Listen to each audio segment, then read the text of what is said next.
প্রশাসনের আধিকারিক সহ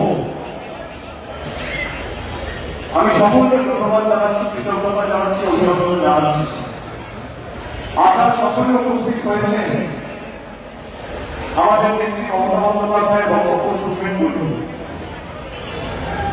আজকের দিনটি অত্যন্ত গুরুত্বপূর্ণ এবং বাঙালি হিসেবে আমার কাছে অত্যন্ত গর্বের। এই কারণে তার কারণ একটি ধর্মীয় অনুষ্ঠান থেকে করে ভারতবর্ষের বিভিন্ন প্রান্ত থেকে যেমন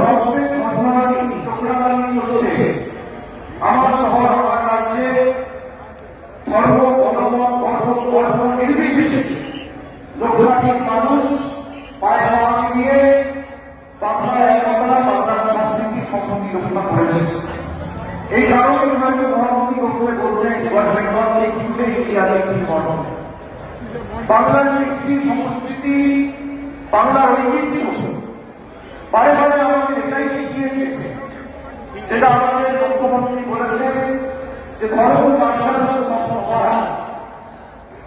আমরা রাজনীতি যখন করবো আমরা মানুষের সাথে নিয়ে করবো, মানুষের সাথে বাংলায় রোগী খাবার বাংলা তৈরি যা যেভাবে আগামী 2020 সব থেকে বাংলার রাজনীতি ঐতিহ্য নিপীড়িত কাছে ঘোষিত হয়ে রয়েছে।